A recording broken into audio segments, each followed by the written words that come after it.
Dr. Austin Nweze, who is an economist, to discuss some of the issues around the request made by the President to the National Assembly for the environment in the 2018 supplementary budget that would fund the operations around the 2019 general elections in INEC.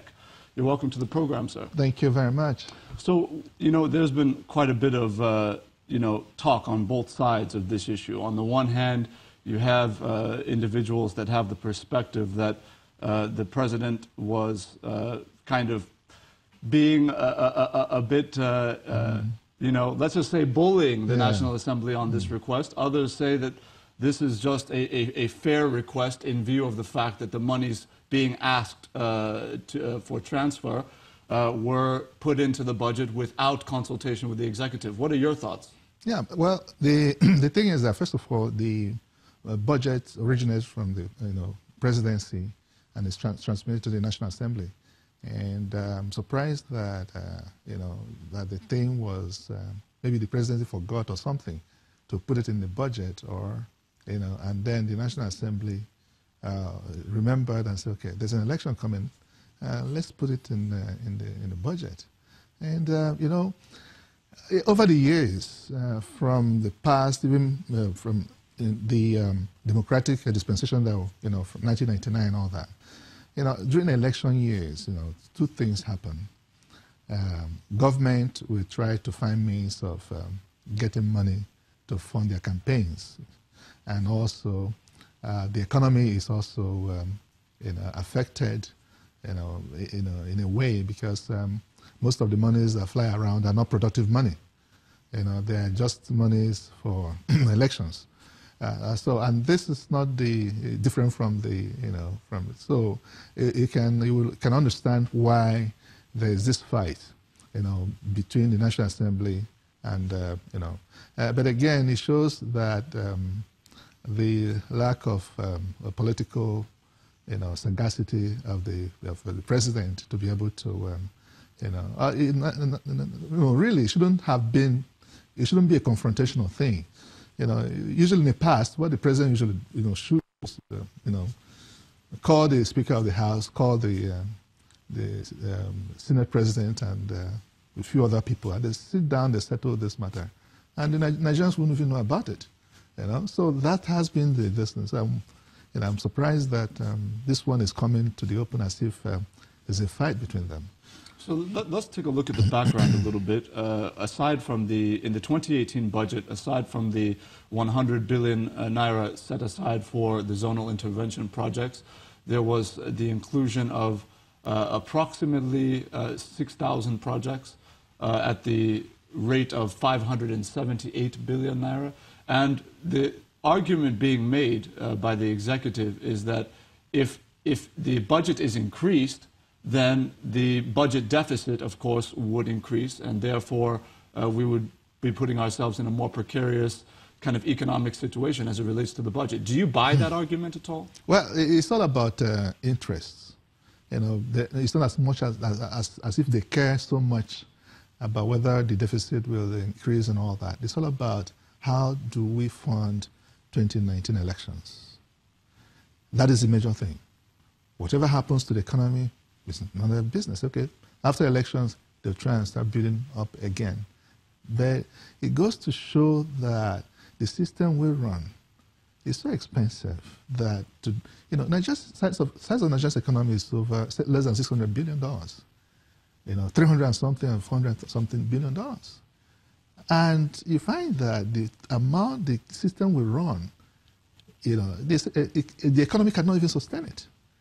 So, in all of this, you find again that amount of money the government is always requesting for, saying, oh, we have to do this, we have to do that. If we really want to run an election and tell ourselves the truth, that we are not a rich nation. We are rich in resources, but again, we are not rich, there's so much inequality. There's so much poverty in the land. The recent report shows that, and you're spending so much on elections. It shouldn't be. Between 1999 and 2014 or 2011 election and all that, the amount of money spent between 1999 and 2011 election could be less or equal to the amount of money spent on 2015 alone. And you find this 2019 election will also be one of the most expensive elections to ever conduct. Well, Dr. Nweze, that's exactly where I wanted to go, because some have said, look, if you look at the breakdown of the request, approximately 189 billion is being set aside out of the 242 billion being set aside for INEC, and almost 60 billion being set aside for the security agencies, totaling the 242. Now, if you look at the security challenges around the country, from the northwest to the northeast to the middle belt, and even pockets of violence across the south, is there not a need for the kinds of major funding that we're seeing in terms of fortifying our security agents to be able to secure areas where innocent civilians are going to be casting their ballots? No, you see, because one is that's short-term thinking. Don't forget that there was a $1 billion loan request for security. And you also provided another money for special security for elections. It shouldn't be so. It shouldn't be. Now, if we are, this idea of, look at the Ekiti election, 30,000 policemen deployed. That is money provided for 30,000, but we're not sure how many people were actually deployed. They may get money for 30,000 policemen, but again, nobody is counting the number of policemen deployed. Well, I think we have to be careful not to move into speculation that is not founded on fact. We have to be very careful about that. Yeah, that's why I'm saying that, if the same thing goes, if 1 billion had been provided, what is that? I'm just against the kind of money we spend to run elections in the country. It's not necessary. It's pure waste. If I were INEC, I wouldn't allow people or declare public holidays for people to cast their vote. Elections will not be held, and even if you hold it on weekends, it should be held on weekdays. People will go their normal work. What do? Find a good place, since you can do like a big hall, a big warehouse. Put it in order. Put AC there. People come, put all the facilities there.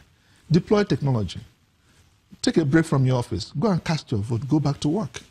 We wouldn't be spending this kind of money, and then we wouldn't be deploying, heavy policemen, and even the military. It's not done. Military should not be involved in election matters. This is something that the police can take care of. No, but in fairness to that kind of arrangement, let me just play the role of contrarian here. Look at the Northeast, where you have heavy military presence out of necessity in regards to the war on the insurgents. That's right. If you're going to conduct an election in Bama or in Yobe, for example, you're going to have the kind of security cover that's already on ground there. Is that not the case in your view? Yeah, because the security is already present. All you need to do is, move one or two people more to those areas. Put a ballot or whatever close to where the military presence, so that the people will be protected.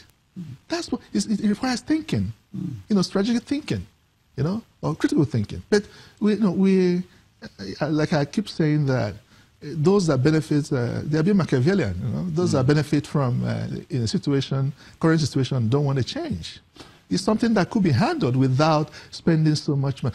These monies that we're about to spend could be used for other things, not for election. There's so much. How do we bridge the gap? How do we move people from that level of poverty to the middle class? Because the middle class is very important. Without the middle class, the economy cannot grow. You see? So, and again, because let's set the direction of what is to be consumed in the economy. So we need to move people by building industries, making access to these monies, and how government can build critical infrastructure for businesses, to grow. Before we move on, it is worth noting that the $1 billion you referred to for the equipping and for the armament, rather, of our security forces has not been fully released. I think we should make that. Yeah, that's right. We should put that out so that people know that has not been done. Yeah, yet. But the point that I'm making is that if that money has been budgeted for, that, I think it should be enough to not budget an additional money for election purposes You know, it's... No, but that's just it, is that the $1 billion that was meant to come out, you know, there was so much resistance from opposition governors and from members of the National Assembly that it never kind of scaled through the process that it needed to go through in order to be released. So in view of that reality, do you still believe that the 52, approximately 60 billion being released to the security agencies for the election is out of hand? Well, it's still out of hand, but it could be out of necessity. If that money, the $1 billion, is not released yet and all that, and they see that this is necessary, while we are waiting for that money, you know, to be released, okay, what if you release this money now and the $1 billion is released? So what do you do? So if they're saying that this money will not be available before the elections, fine. You make it this kind of arrangement. But my point is, we should not spend money on things that are not so critical. You know, to affect the, you know, that we should spend money on things that will affect the lives of Nigerians.